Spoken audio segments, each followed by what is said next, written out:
ক্রমাগত আন্তর্জাতিক চাপের মুখে আবারও মিয়ানমারের নোবেলজয়ী নেত্রী অং সান সুচির সাজা কমালো দেশটির জান্তা সরকার। সাধারণ ক্ষমার অংশ হিসেবে তার সাজা আরও 1/6 কমানো হয়েছে বলে বৃহস্পতিবার নিশ্চিত করে তার আইনজীবী দল। এখন সুচির প্রায় 18 বছর মেয়াদের সাজা বাকি থাকলো। 2 সপ্তাহের মধ্যে দ্বিতীয়বারের মতো জান্তা সরকার গৃহবন্দী এই নেত্রীর সাজা কমালো। 2021 সালের এক সামরিক অভ্যুত্থানে মিয়ানমারের গণতন্ত্রপন্থী নেত্রী অং সান সুচিকে ক্ষমতা থেকে অপসারণ করে দেশটির সামরিক বাহিনী।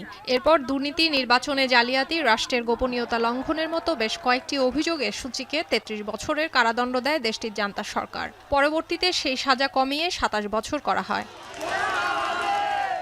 এরপর চলতি বছরের 17 এপ্রিল মিয়ানমারের নববর্ষের সাধারণ ক্ষমার আওতায় দেশটির সাবেক প্রেসিডেন্ট উইন মিন্টকে মুক্তি দেওয়া হয়। পাশাপাশি ষষ্ঠবারের মতো সুচির সাজা কমানো হয় প্রায় 4 বছর।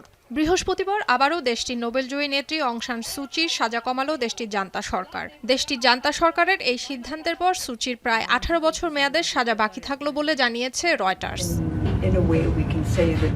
সুচির মিত্রদের মতে গণতন্ত্রপন্থী এই নেত্রীর বিরুদ্ধে নেওয়া এই পদক্ষেপগুলো রাজনৈতিক উদ্দেশ্য প্রণোদিত এবং তাকে কোণঠাসা করার জন্য নেওয়া হয়েছে। জান্তা কর্তৃপক্ষ তাকে বর্তমানে একটি অজ্ঞাত স্থানে আটক রেখেছে। তার আইনজীবী দল বা পরিবারের সুচির সঙ্গে সরাসরি সাক্ষাতের সুযোগ নেই।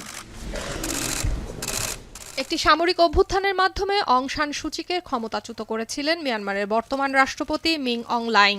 সাম্প্রতিক বিতর্কিত নির্বাচনের পর ক্ষমতায় আসার পর থেকেই তিনি রাজনৈতিক বন্দীদের মুক্তি দেওয়ার জন্য ক্রমাগত আন্তর্জাতিক চাপের সম্মুখীন হচ্ছেন, যার মধ্যে দক্ষিণ পূর্ব এশিয়ার জোট আসিয়ান সহ বেশ কিছু আন্তর্জাতিক মহলও রয়েছে। সুলতানা দিনা, এখন বিশ্ব।